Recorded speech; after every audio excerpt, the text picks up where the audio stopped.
Hi, it's the Link Building Show. We're on episode 3. Today we're going to be talking about data sets, and we're going to be talking about big data sets versus small data sets and how you can use them best for your campaigns. It's going to be super fun. We've got Miles, the king of data, here. So Miles, do you prefer a big data set or a small data set? I'm actually quite partial to a big data set. Why?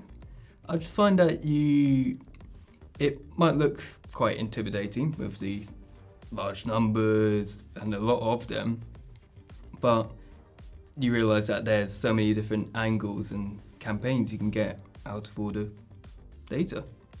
That is true.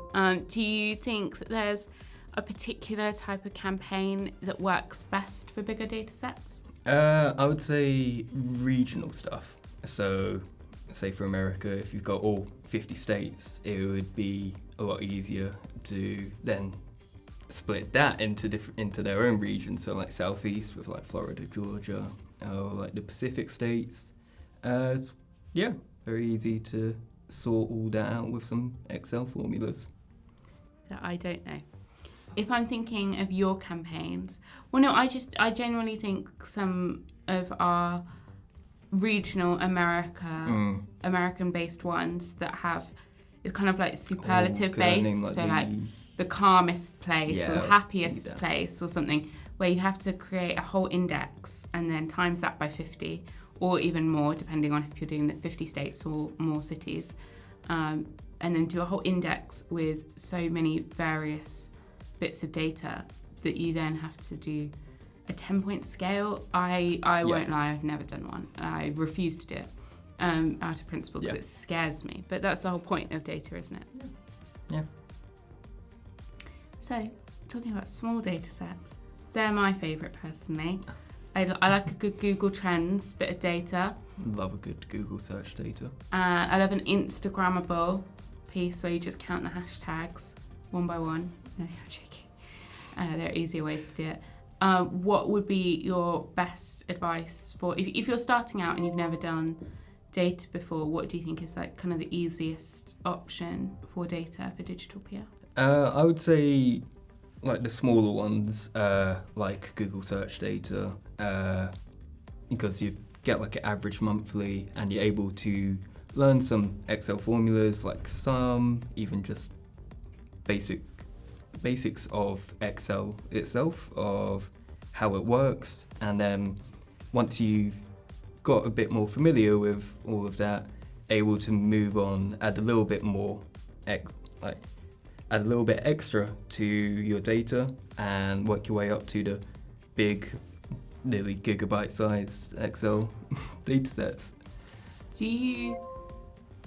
If you don't, that's fine. But do you think that there are any cons to big data sets when it comes to digital PR?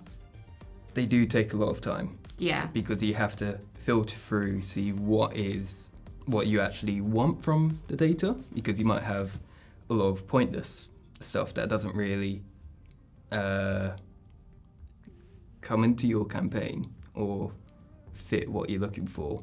So it's trying to filter through all of that, as well as, because they're so big, it takes a long time just for it to load.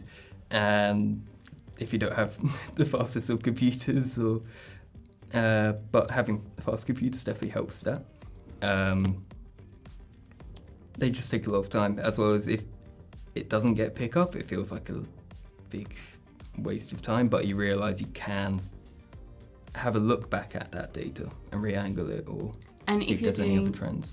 If you're doing like future campaigns, you can then just take different extracts for each of those big data sets. Like once you've done them, they are there, and even if that particular piece didn't get as much coverage as you wanted, it's not a waste of data because you've always got it for whatever you need in the future. And I agree, if you've got a deadline or if a client has a deadline, I think sometimes it can be a bit daunting and a bit off-putting doing a big data set. However, I do think the benefits are so good for a big data set. With all the different angles and the different topics that you can do, and you can do them like cross-client. Like you don't they're like really applicable to like a really wide range of things as well. So I think they're really good. Brilliant. Thank you, Miles, for joining me on today's Link Building Show. See you next time for more fun in the digital PR world. Woohoo! Bye.